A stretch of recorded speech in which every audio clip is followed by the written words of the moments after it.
Senta no seu lugar, por favor. Pegue a sua Bíblia em Mateus capítulo 25. Mateus capítulo 25. Eu preciso que você preste muita atenção e acompanhe a palavra do Senhor em Mateus 25. A partir do versículo 14.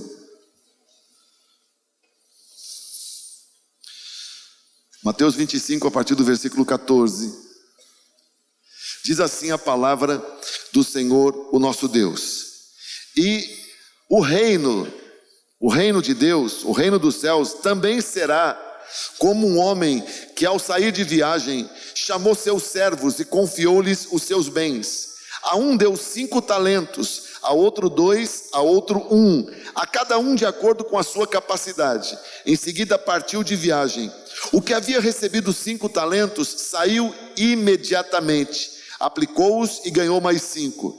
Também o que tinha 2 talentos ganhou mais 2, mas o que tinha recebido 1 talento saiu, cavou um buraco no chão e escondeu o dinheiro do seu senhor. Depois de muito tempo, o senhor daqueles servos voltou e acertou contas com eles. O que tinha recebido 5 talentos trouxe os outros 5 e disse: o senhor me confiou 5 talentos, veja, eu ganhei mais 5. O senhor respondeu: muito bom, muito bem, servo bom e fiel. Você foi fiel no pouco, eu o porei sobre o muito. Venha e participe da alegria do seu senhor. Veio também o que tinha recebido 2 talentos e disse: o senhor me confiou 2 talentos, veja, eu ganhei mais 2. O senhor respondeu: muito bom, muito bem, servo bom e fiel. Você foi fiel no pouco, eu o porei sobre o muito. Venha e participe da alegria do seu senhor. Por fim, veio o que tinha recebido 1 talento e disse: eu sabia que o Senhor é um homem severo, que colhe onde não plantou e junta onde não semeou. Por isso tive medo, saí e escondi o seu talento no chão. Venha, aqui está o que lhe pertence. Veja, aqui está o que lhe pertence. O Senhor respondeu: servo mau e negligente. Você sabia que eu colho onde não plantei e junto onde não semeei? Então você devia ter confiado o meu dinheiro aos banqueiros, para que quando eu voltasse o recebesse de volta com juros. Tirem o talento dele e entreguem-no ao que tem 10, pois a quem tem, mais será dado, e terá em grande quantidade, mas a quem não tem, até o que tem lhe será tirado. E lancem fora o servo inútil, nas trevas onde haverá choro e ranger de dentes. Que Deus nos abençoe diante da sua palavra. Amém, amigos? Primeiramente, essa parábola, conhecida como parábola dos talentos, é uma parábola muito importante para a igreja. É uma parábola que explica o reino de Deus. Por isso, o texto diz: e também será também será, é o reino, ele está descrevendo o reino, e também o reino será o reino dos céus. Jesus Cristo é o nosso rei, é o rei dos reis, é o Senhor dos senhores, e ele veio estabelecer o reino de Deus, do qual nós somos súditos, servos, está entendendo? E Jesus usou várias das suas parábolas para explicar como funciona esse reino.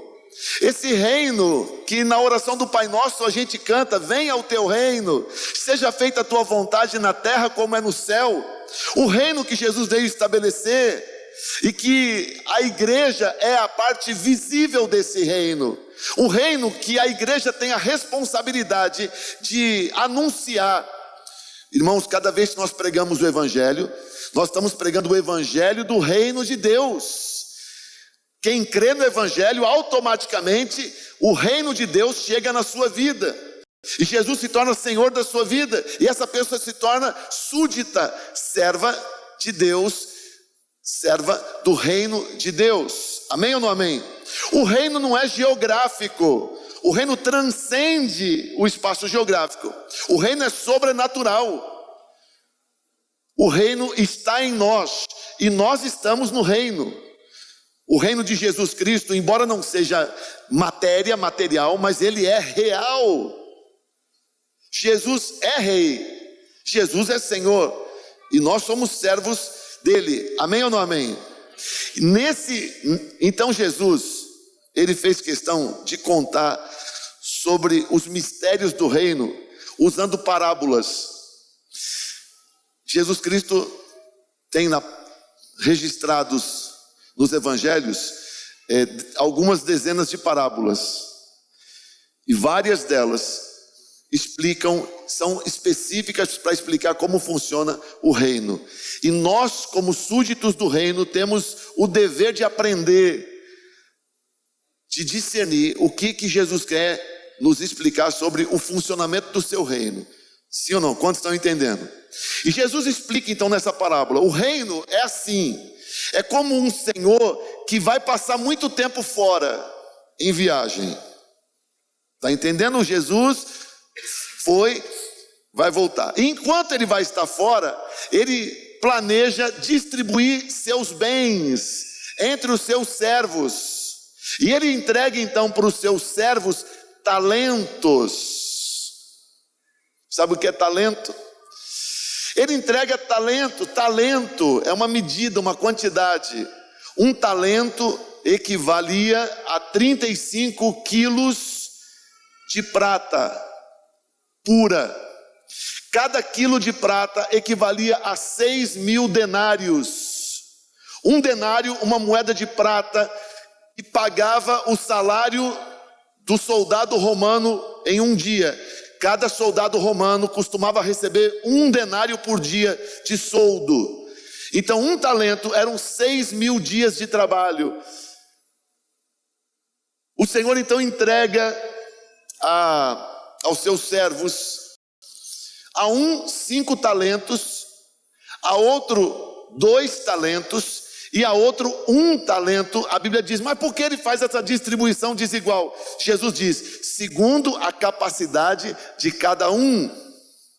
E deu a cada um então o dever de administrar esses talentos. Ora, o que isso significa para nós? Isso significa para nós que no reino de Deus, cada um de nós recebeu talento ou talentos. Você está no reino, a partir do momento que você entregou sua vida para Jesus, o Senhor te entregou no mínimo 1 talento. Há pessoas a quem ele entregou 5, há pessoas a quem ele entrega 2, mas há pessoas que recebem pelo menos 1 talento, de acordo com a capacidade, com a visão que ele tem a nosso respeito. Tudo isso para a gente servir ele nesse reino, servir aqui, servir já.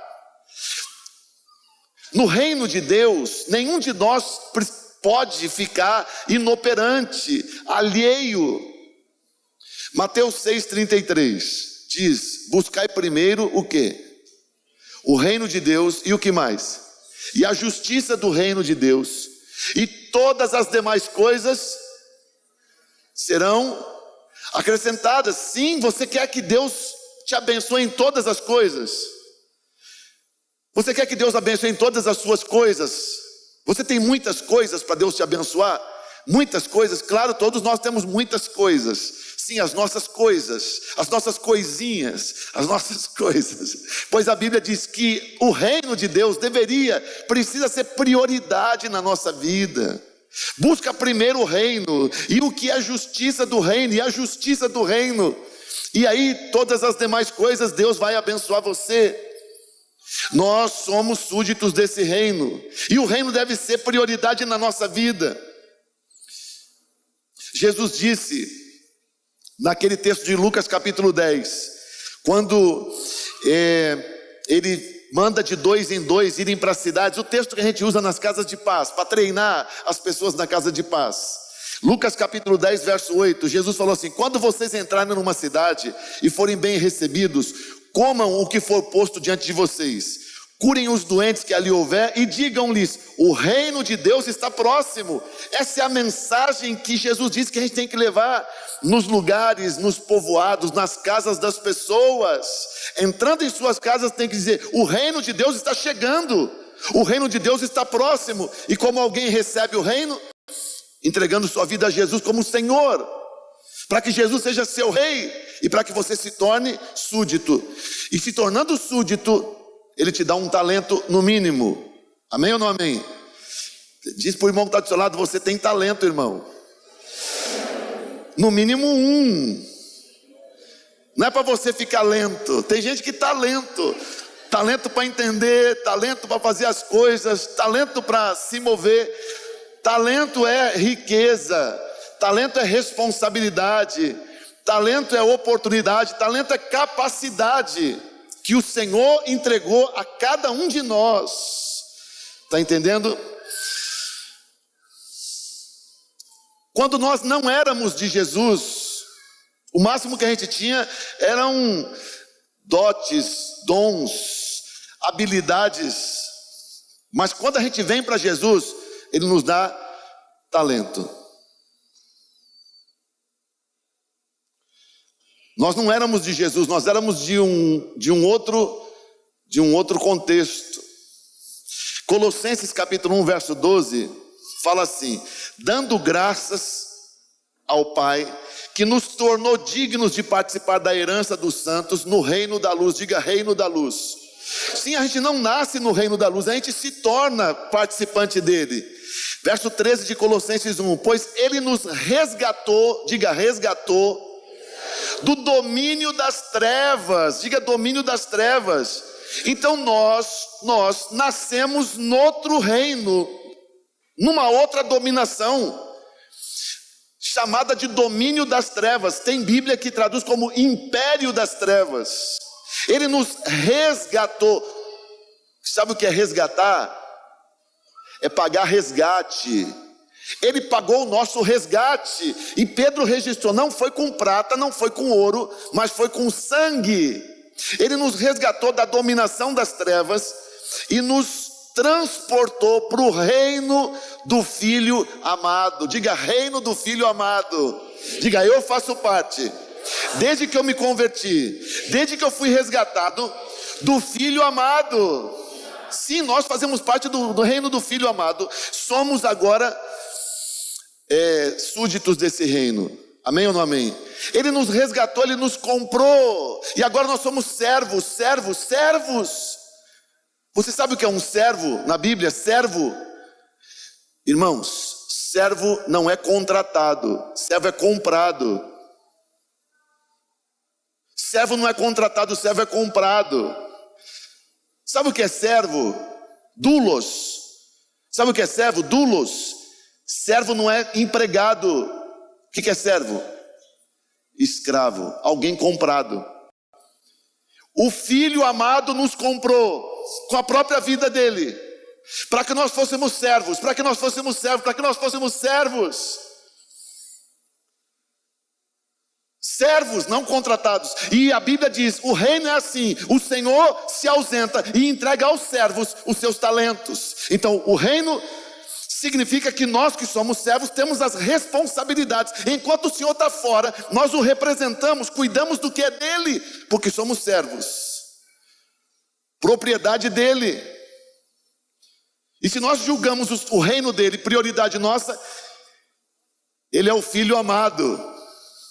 Olha que interessante. Você fica desconfortável de ser servo, de ser escravo? Tinha escravidão na Bíblia? Tinha, sim. Interessante que, em relação à escravidão, em Êxodo 21, tem uma lei interessante. Todos os escravos em Israel, no ano do jubileu, você sabia que esse ano é ano de jubileu no judaísmo? Esse ano de jubileu é um ano muito importante que acontece a cada 50 anos. De 49 em 49 anos, o 50º ano é ano de jubileu. O que significa isso? No ano do jubileu, todos os escravos eram livres, podiam deixar seus senhores. Ano de jubileu, todos podem ser livres. Mas em Êxodo 21:6 diz o seguinte: se o escravo no ano do jubileu disser assim, eu amo o meu senhor e não quero ser livre, quero continuar servindo a ele, esse escravo deveria ir diante dos anciãos da cidade e no portão da cidade ele deveria ter a orelha direita furada. E a orelha direita furada seria um sinal de que ele, por livre e espontânea vontade, recusou-se a ser livre, por amar o seu Senhor. E ele usaria então um brinco na orelha direita. Vamos todos usar brinco a partir de agora. Porque, olha só o que acontece. Você viu que a Bíblia diz que o nosso Senhor é o rei amado. Ele nos dá a alternativa de não servi-lo, mas ele nos comprou por amor, e nós o servimos por amor. Interessante que em Colossenses, se você for ler o texto no idioma grego, explica o seguinte, que nós éramos das trevas, e as trevas tem um príncipe, um governo diabólico, e que esse governo, essa dominação das trevas de onde nós fomos tirados, é chamada de império. Mas nós fomos transportados para o reino do Filho amado. Interessante a diferença de império para reino. Qual a diferença de império para reino? Se você pudesse, você preferia ter um império ou ter um reino? Você preferia ter um império ou ter um reino? Qual a diferença? Império, ele é mantido com dominação. Se o Brasil quiser ser um império, ele tem que conquistar os países vizinhos e dominar com força, com terror, com arma, com ameaça, com ferro, com fogo, com dominação, com aniquilamento. Isso é império. Com subjugamento. Isso existe? Acho que existe. Mas e um reino? O reino é outra coisa. O rei, sabe por que a gente não tem rei no Brasil? Porque não tem uma pessoa que a gente possa respeitar. Se tivesse uma pessoa aqui no Brasil que todos nós disséssemos, esse é o meu rei, é o nosso rei do Brasil, todos nós ficaríamos muito honrados em dizer, nós temos um rei no Brasil. O rei virá no culto hoje, o rei do Brasil. Alguém da família Orleans de Bragança, é esse o nome da família? Família real brasileira. Houve uma vez que a gente teve um plebiscito no Brasil para resolver se queria ter parlamentarismo, presidencialismo ou monarquia. Pena que hoje a monarquia ia ser bem cotada, dependendo do rei. Roberto Carlos ia concorrer. Irmãos, mas sim, nós somos os súditos do reino de Jesus, e nós poderíamos ter a nossa orelha furada, porque Ele nos comprou, nos tirou daquela dominação horrível, daquela dominação horrível, daquela dominação horrível, daquela dominação horrível. Como que Satanás faz quando as pessoas querem sair de lá? Sempre ameaça, dizendo, você não queira sair daqui porque eu mato você, eu mato sua família, eu acabo com você. As armas de Satanás envolvem medo, mas nenhum de nós tem medo de Jesus. Nós somos servos dele por fé e amor, porque ele nos comprou com amor, e nós respondemos com amor, sim ou não? E queremos servir então no reino de Jesus Cristo. Todos nós somos servos, e somos conquistados pelo amor dele, e queremos servi-lo por toda a nossa vida, e consagramos nossa vida a servi-lo. E é assim que ele planejou, é assim um reino onde ele é amado, onde ele nos ama. Jesus não quer nos explorar, Jesus quer nos amar, por isso é o nosso rei, sim ou não? Mas ele disse, no meu reino todos participam, e eu entrego talentos, para que você participe da vida do reino. E a igreja é o reino visível, a igreja cuida dos interesses do reino. A igreja é responsável por anunciar, por cuidar dos interesses do reino. É a embaixada do reino aqui na terra, é a igreja.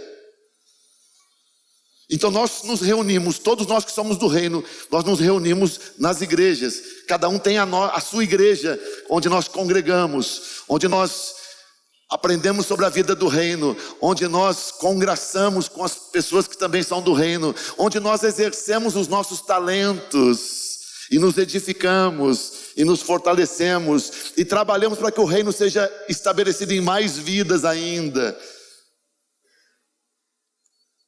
Na igreja de Jesus, no reino de Jesus, ninguém fica sem talento. Todos temos talento. Amém ou não amém?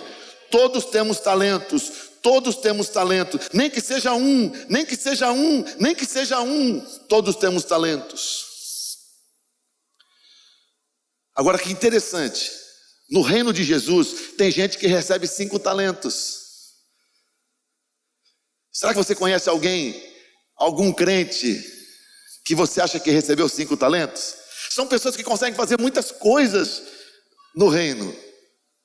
Eu acho que eu conheço algumas pessoas assim, que conseguem fazer muitas coisas, que conseguem assumir muitas responsabilidades.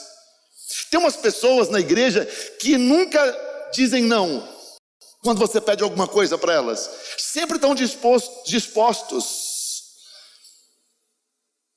E Deus lhes dá muita capacidade para fazer muitas coisas. Graças a Deus pelas pessoas de 5 talentos. E que coisa interessante, você que recebe 5 talentos, você pode desenvolver talentos. A pessoa que recebeu 5, desenvolveu e tornou 10. Expandiu os talentos. Tem também, segundo Jesus, quem recebe 2 talentos. Ele deu 2.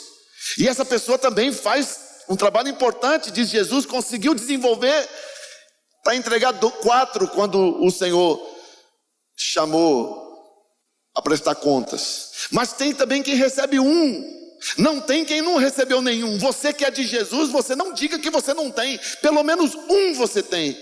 E se você tem 1, você pode desenvolver o seu 1 para que ele vire 2. Mas a pior coisa que você pode fazer é o que a pessoa da parábola fez, que foi enterrar o talento. Jesus disse que quem enterrou o talento não foi o que recebeu 5. O que recebeu 5 desenvolveu para 10.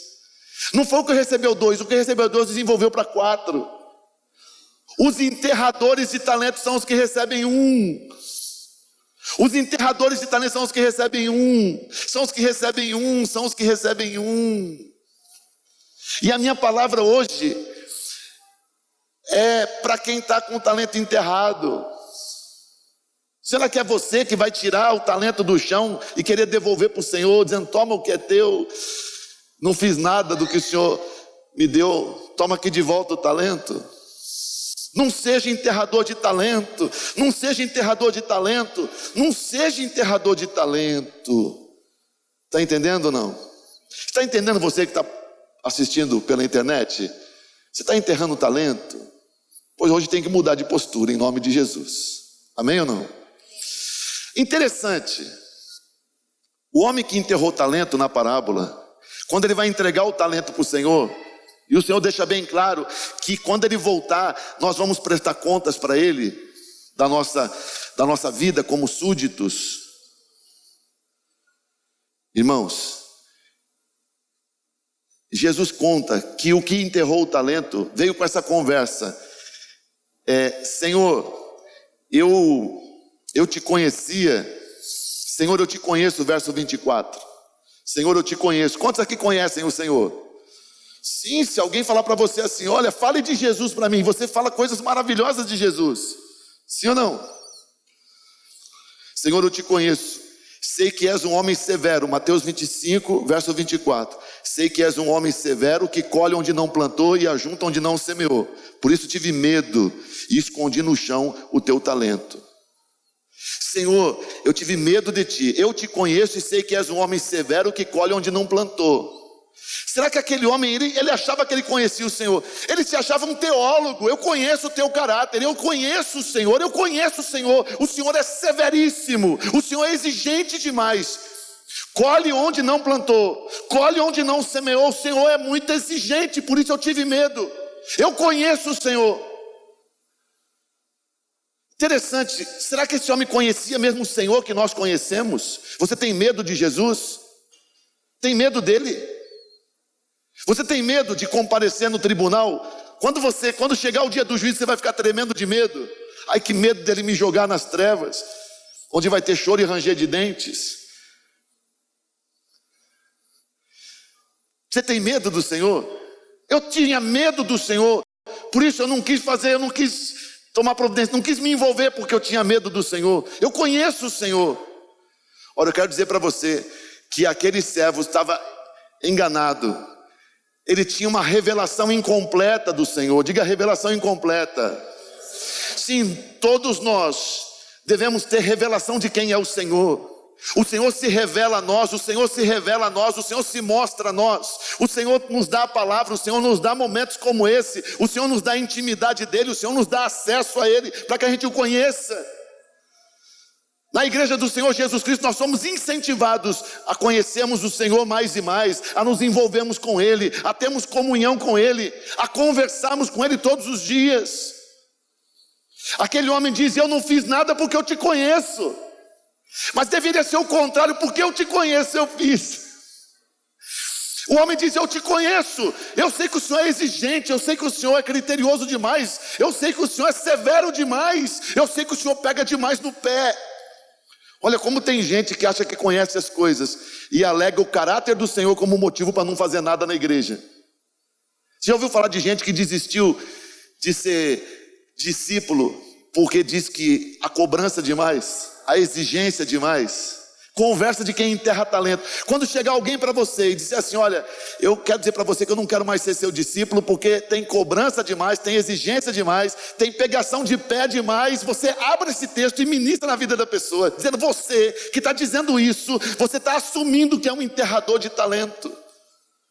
Conversa de quem enterra talento é alegar que tem cobrança demais. Que cobrança? Servo não reclama de trabalho, servo não reclama de responsabilidade, servo é servo, sim ou não? Aquele homem disse: eu conheço o Senhor. Olha, eu quero dizer para você que para você usar o talento, você tem que mais do que conhecer o Senhor.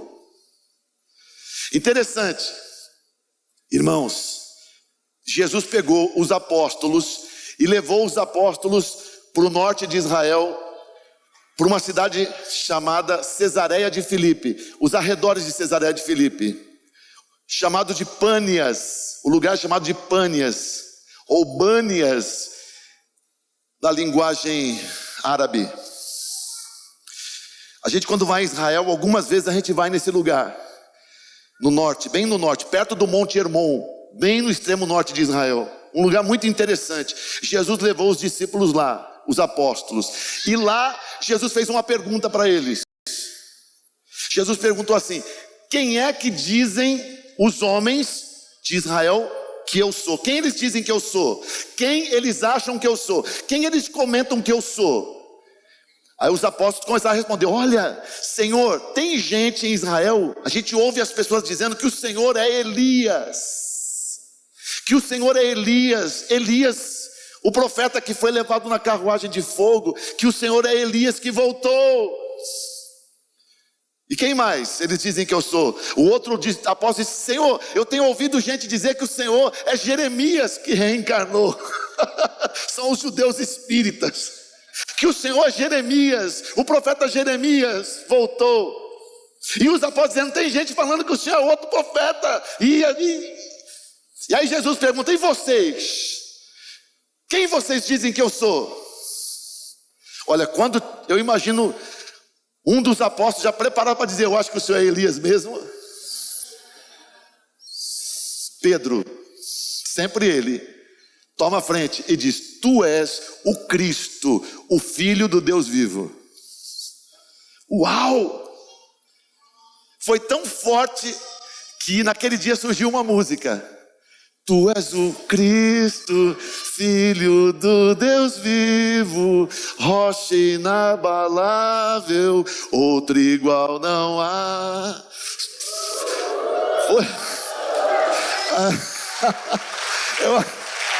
Eu acho que você vê, olha só, Deus me deu o talento de cantar também e eu não sabia. Tá vendo, professor Wilson? Hoje, aí ó, estou desenterrando esse talento hoje. Hein, irmãos? Então Pedro acertou. Jesus disse: Pedro, que música maravilhosa, que revelação maravilhosa. Isso não vem da carne, isso é o Pai quem te revelou. Isso é o Pai quem te revelou. E Pedro ficou então vibrando, dizendo: eu sou o cara mesmo. E aí Jesus então disse: então eu quero contar para vocês uma coisa muito importante. Faz 3 anos que eu estou andando com vocês. E eu trouxe vocês aqui, porque daqui nós vamos começar uma viagem para Jerusalém.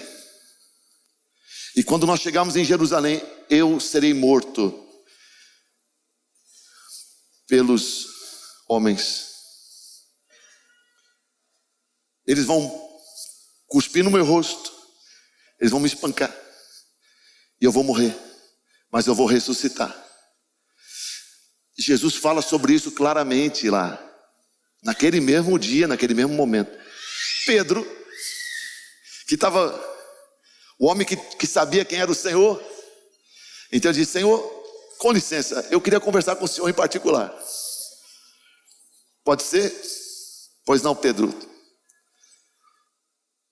Olha, não leve a mal, mas não fale mais isso, que o Senhor vai morrer, que o Senhor vai para Jerusalém morrer. Isso é horrível. Ninguém curtiu. O Senhor viu? O Senhor acabou com a reunião.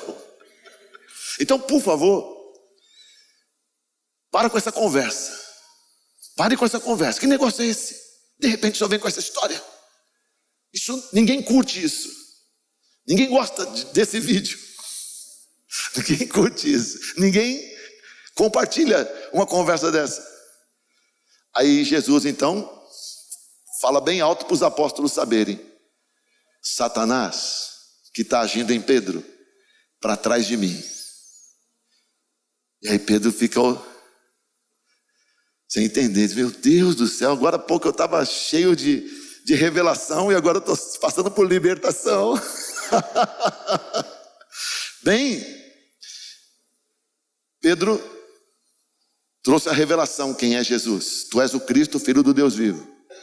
Irmãos, dias depois, poucos dias depois, Jesus pegou Pedro, Tiago e João e disse: venham comigo.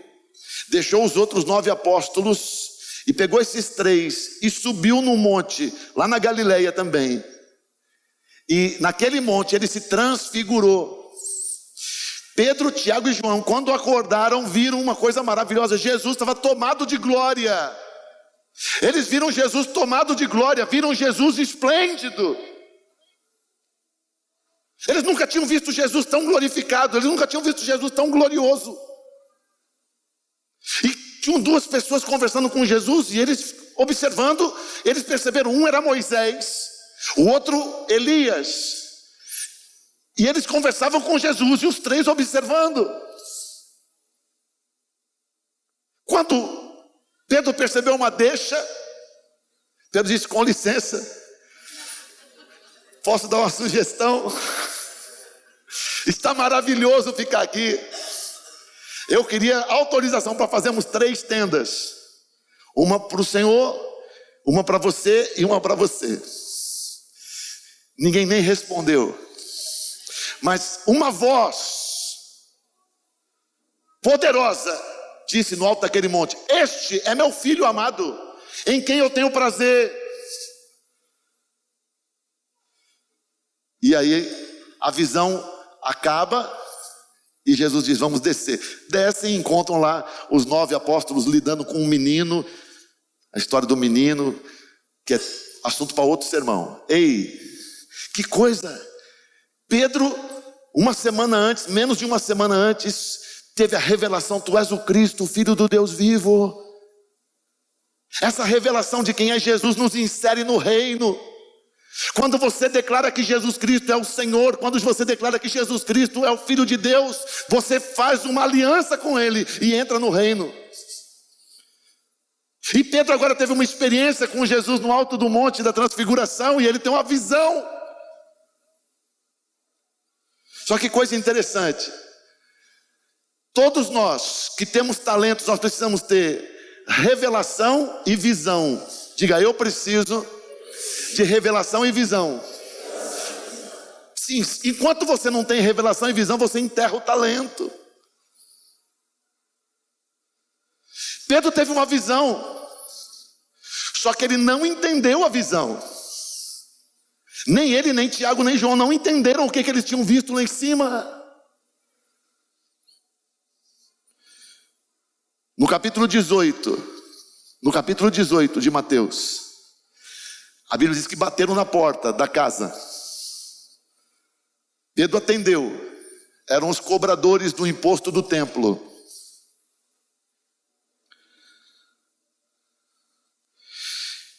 E perguntaram: você já pagou o imposto do templo esse ano para a manutenção do templo em Jerusalém? Não, ainda não. Eu quero saber, seu Simão, filho de Jonas, Simão Bar Jonas, o seu mestre, o Nazareno, ele paga o imposto? Ele está em dia com o imposto? Ele paga o imposto do templo? E Pedro diz: claro que paga. Paga sim, senhor. Ah, ok, não perca o prazo. Vão embora os homens da Receita Federal. Jesus chama Pedro: Pedro, vem aqui. O que foi que você disse lá para os homens? Senhor, são os cobradores do imposto do templo. Jesus disse: Pedro, você não entendeu nada? Quem você disse que eu sou? Lá em Cesareia, dias atrás. Sim, a música, o Cristo. Tu és o Cristo, filho de Deus vivo. Sim, e lá no monte onde eu te levei, você não entendeu nada? Como assim? Não entendi o quê? Você disse: Pedro, não me enerve. Você não leu na Bíblia que é ruim me deixar irado? Porque quando eu fico irado é um fogo. Então, Pedro, por favor, me responda uma coisa, disse Jesus para Pedro. Claro que eu aumentei o diálogo, mas Jesus disse assim: Pedro, quem é que paga tributo para o rei? Os súditos ou o filho? Claro que são os súditos. Eu disse: Pedro, filho paga imposto para o rei? Não. Quem paga imposto? Súdito. E o que eu sou? Como é que você disse para os homens que eu pago imposto? Você não entendeu quem eu sou? Cada pessoa que entrega uma oferta daquele templo está entregando para quem? Aquele altar do templo é para quem? Aquilo tudo foi feito para quem? Pedro não tinha entendido quem é Jesus, ainda não tinha entendido, meu Deus do céu. Ele não sabia ainda quem era Jesus. Tinha uma revelação, mas não tinha visão de quem era Jesus e do que significava servir Jesus. Pedro, então o que foi aquela visão? O que foi aquela visão? Pedro não entendeu a visão. Então o que foi? Foi só uma experiência. A visão não foi visão, foi uma experiência. Porque Pedro nem discerniu a missão de Cristo, nem a missão dele como súdito de Cristo. Quando você está na mesma situação de Pedro, você até sabe quem é Jesus, mas você não tem visão do que significa Jesus ser teu rei e de qual é teu papel diante disso. Visão é uma certeza do que você deve ser e do que você deve fazer. Jesus explica para Pedro: você não entendeu aquilo que você viu lá no alto do monte ainda. Por isso você tem essa confusão na sua vida. Se você entendesse, você não daria essa resposta. Mas Jesus fala assim: Pedro, acho que Jesus olhou para Pedro e viu que Pedro não estava entendendo nada. E dava um sono em Pedro, né? Quando... como é que é? Dá para repetir? Olha, Pedro, faz o seguinte: vá pescar. Pescar mas você vai pescar, só que faz o seguinte: joga o anzol na água sem minhoca. Joga o anzol na água sem minhoca, sem isca. Você vai jogar o anzol no mar de Tiberíades. Um peixe vai morder o anzol, você vai puxar esse peixe, você vai abrir a boca do peixe, e lá dentro do peixe vai ter o dinheiro do imposto, o seu E o que você acha que eu deveria pagar? Pega aquele dinheiro, leva lá para os cobradores e diga que você está pagando imposto. Ok? Ah, tá bom. Foi lá, jogou o anzol, pegou, tirou. Ah, olha aí, tem o dinheiro mesmo. Foi lá, pagou. E ainda não entendia. Sabe por que você enterra o talento? Parece que você não entendeu ainda quem é Jesus. Você não compreendeu ainda qual é o projeto de Deus através de Jesus Cristo.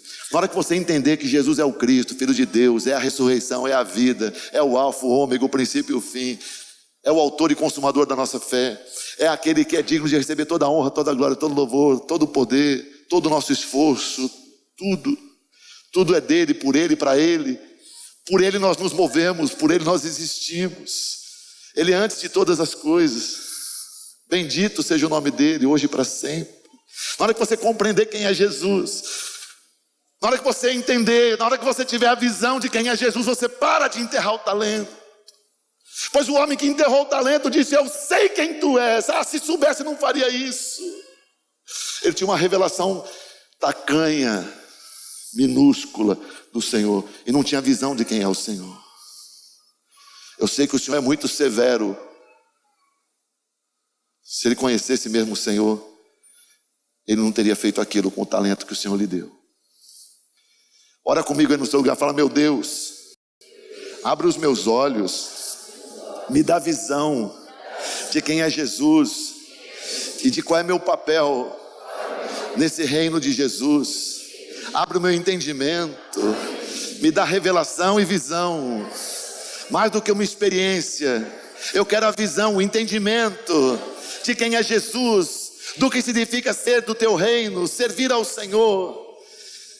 Porque eu não quero enterrar talento, eu quero servir o Senhor com o talento que o Senhor me deu. Se é verdade isso, dá um aplauso bem lindo para ele.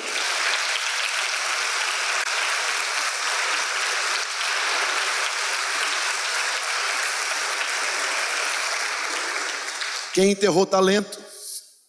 Justamente o que tinha um talento. Jesus disse: você deveria ter pego esse talento e pelo menos entregue para um banqueiro. Interessante, banqueiro. Tinha banqueiro no tempo de Jesus? Tinha, mas não era Banco Itaú, Bradesco.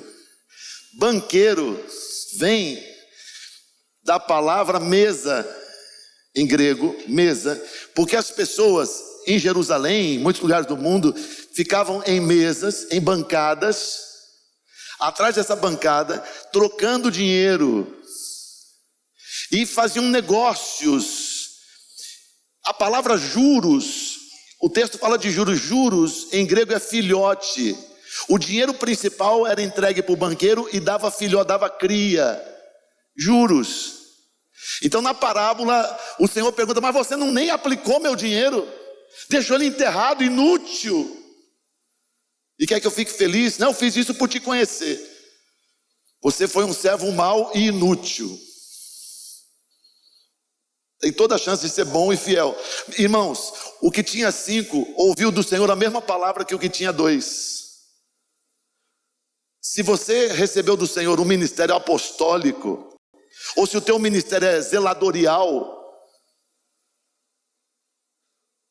a mesma palavra será dada para quem é apostólico, para quem é zeladorial. Existe ministério zeladorial? De ser zelador, secretarial, tocador de guitarreal, são os ministérios. Dançadorial, operador de mesa de som real. Hein, amigos?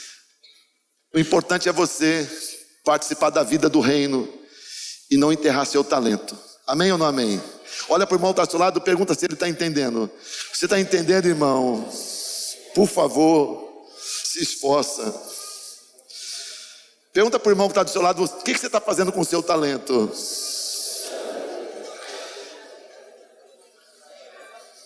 O que significa enterrar talento? Enterrar talento, irmãos, tudo que a gente enterra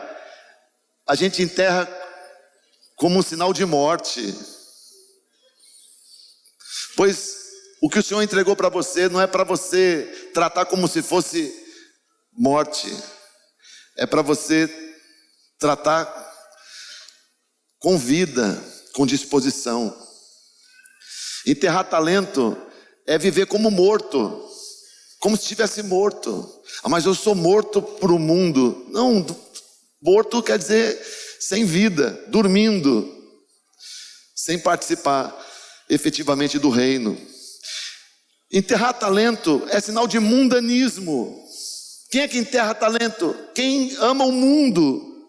1 João 2, 15 e 16. Primeira epístola de João 2, 15 e 16 diz assim: não amem o mundo, nem o que há no mundo. Se alguém ama o mundo, o amor do Pai não está nele. Diga: se alguém ama o mundo, o amor do Pai não está nele. Sim, quando você ama o mundo, não tem amor de Deus na sua vida. É como se você não participasse do coração de Deus.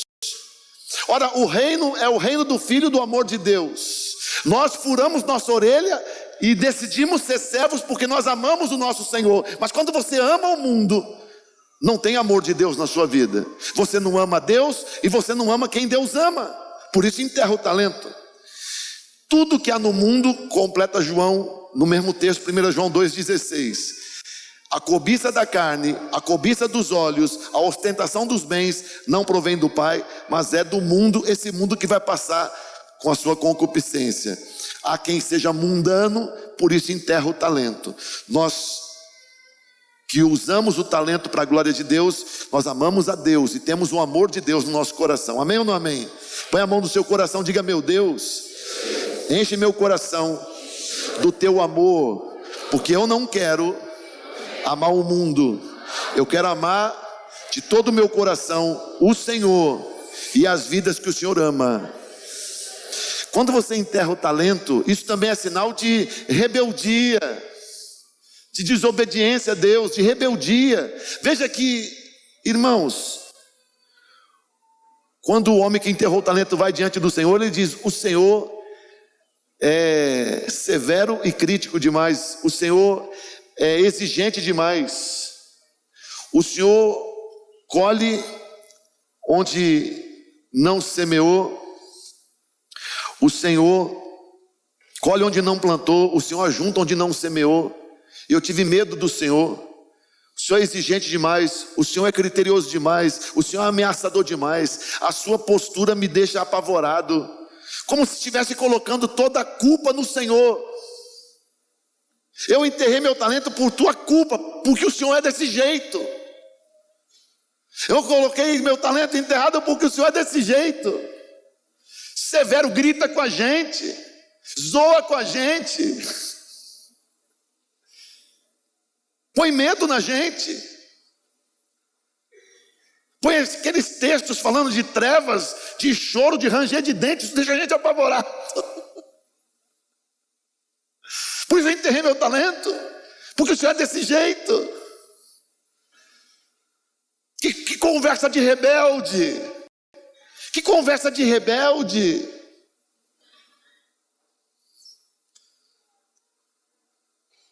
Conversa de quem quer transferir a sua responsabilidade. Quando você é servo fiel, você serve. Que palavras injustas para alguém dizer para o Senhor. Que palavras injustas. Jesus pede demais de nós. Jesus exige demais. Jesus é cruel conosco. Irmãos, Jesus colhe onde não semeou. Jesus colhe onde não semeou. Isso é justo falar para... Você pode falar para Jesus: o Senhor exige o que o Senhor não plantou. O Senhor colhe onde não semeou, onde o Senhor não tem direito. O Senhor exige uma coisa que o Senhor não fez. Isso é conversa que alguém possa dizer para o Senhor. Jesus colhe o que Ele não plantou. Jesus exige o que Ele não fez. Que coisa mais injusta para falar para o Senhor. Todos nós somos fruto da semeadura dEle. Ele semeou a própria vida dEle. O que Ele suportou na cruz anula qualquer argumento como esse. Como dizer que o Senhor é exigente e que Ele exige o que Ele não faz jus de exigir? Como chamar o Senhor de cruel, se tudo que Ele fez foi por amor a nós? Suportou o que Ele suportou. Mas conversa de gente rebelde, de enterrador de talento, como pessoas que enterram talento fazem quando saem da igreja, dizendo, não, querem que a gente venha à igreja toda semana, quer saber onde a gente está quando a gente não vem, quer que a gente tenha célula, quer que a gente vá para o encontro, quer que a gente seja honesto, quer que a gente seja santo, quer que a gente tenha a boca limpa, quer que a gente ore no centro de oração, quer que a gente dê o dízimo, é muita pegação de pé, quer que a gente não tenha piolho, é muita pegação de pé. Pelo amor de Deus. Não, isso não é, essa igreja não é boa, eu quero ir para uma igreja onde ninguém pegue no meu pé. Você quer ir para o clube dos enterradores de talento, para o cemitério de talentos, é lá que você quer ir? Pois é, em nome de Jesus, Igreja Batista Vida Nova não é cemitério de talentos. Sim ou não, amigo? Jesus não merece um desplante desses. Sendo quem Ele é, tendo feito o que Ele fez, Ele não merece de nós a nossa ingratidão, a nossa rebeldia, a nossa atitude de enterrar talento. Ora, se Ele só me deu um, pois a minha obrigação é pegar esse um e trabalhar. Eu acho que eu só ganhei um, ou dois, que eu cantei hoje e descobri que eu canto também. Então, Ele me deu esses dois, pois eu tenho a obrigação de agora desenvolver esse segundo e desenvolver o primeiro. Não é mesmo? E quero devolver os talentos desenvolvidos. Quem sabe eu entregue 2 ou 3 de volta, 4 talvez. A pior coisa que alguém pode fazer é enterrar o seu talento. O Senhor não merece isso. O Senhor diz, então o seu talento entregue ali na mão do que tem 10. E você vai lá para fora. Vá lá para fora. Para as trevas. Lá fora. Não é para o inferno que o Senhor mandou. O Senhor é tão bom que a nossa salvação, a gente não compra a salvação. É graça. Mas o Senhor diz, sai da minha frente. Vá lá para fora. Para o lado de fora da sala. Você não vai participar desse momento de alegria. Vai lá fora. Vai pensar no que você fez. E lá fora um monte de gente chorando. E sabe por que está escuro lá fora? Porque o Senhor está dentro. O Senhor é a luz. Vai lá fora. Fica no escuro um pouco. Vá pensar no que você fez. Vá pensar no que você falou. Fica lá fora. E a Bíblia diz, lá fora tem um monte de gente chorando. E batendo os dentes. O que eu fiz? Porque eu fui para aquele cemitério de talentos. Claro que nós não vamos experimentar isso. Em nome de Jesus. Parábola do reino está nos avisando da bênção que é participar do reino e de colocar nossos talentos em prática. Amém? Cada um tem uma responsabilidade. Compete-nos desenvolver isso. Amém, amigo? Trabalhar para o Senhor. E que a Igreja Batista Vida Nova tenha todos os seus membros vivos e atuantes no reino do Senhor. Amém? Desenvolva esse talento. Sim, desenvolva esse talento. Participe da vida da igreja em todas as possibilidades que Deus abrir para você. Em nome de Jesus. Quantos entenderam? Quantos estão dispostos a colocar o talento em prática? Só quem entendeu e está disposto a colocar o talento em prática, ou os talentos, fica de pé no seu lugar e vamos orar ao Senhor.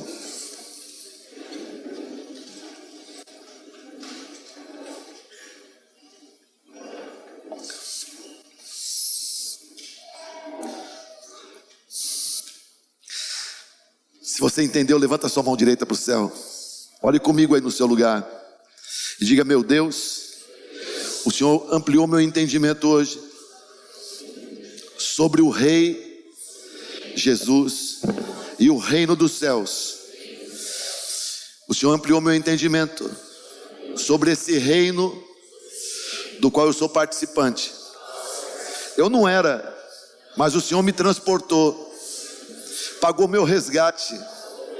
O meu resgate foi pago com o sacrifício de um cordeiro sem defeito, um cordeiro santo, chamado Yeshua. Lá no Calvário, lá em Jerusalém, ele pagou o meu resgate e fez isso por amor à minha vida. O reino de Jesus é o reino do Filho do amor de Deus. Esse é o reino do qual eu sou participante e servo. Meu Deus, eu sou servo de Jesus, porque o Senhor me comprou. Eu sou escravo de Jesus. E eu bem que poderia ter a minha orelha direita furada, porque eu quero servir Jesus para sempre. O meu lugar não é perdido no mundo. Eu não sou mundano. Eu sou de Jesus. Eu bem que poderia ter um sinal na minha orelha de que de livre e espontânea vontade eu sirvo o Senhor por amor, e longe de mim enterrar o talento que o Senhor me deu. Se eu tenho feito isso, por favor me perdoe, e eu prometo para o Senhor que a partir de hoje eu vou me esforçar muito mais, eu vou me dedicar, e eu quero colocar esse talento em prática e desenvolver esse talento. Eu quero ser uma bênção, eu quero servir o Senhor muito mais, e sem reclamar, com alegria eu vou te servir e vou desenvolver esse talento. E quando o Senhor voltar, o Senhor vai se alegrar com a minha prestação de contas. Eu quero dizer para o Senhor: eu reconheço, Tu és o Cristo, o Filho do Deus vivo. Eu quero reconhecer que eu entendi a visão. Eu não tenho só a revelação, eu tenho a visão. Eu sei quem o Senhor é. Tu és o adorado, o amado, o Senhor, a vida, o Todo-Poderoso, o Rei dos Reis, o Senhor dos Senhores. Eu entendi, sendo quem Tu és, eu entendi que eu devo Te servir de todo o meu coração. Eu tenho a revelação, eu tenho a visão, eu tenho o talento, e vou usar esses talentos para a Tua glória. Só quem entende dá um aplauso bem lindo para o Senhor.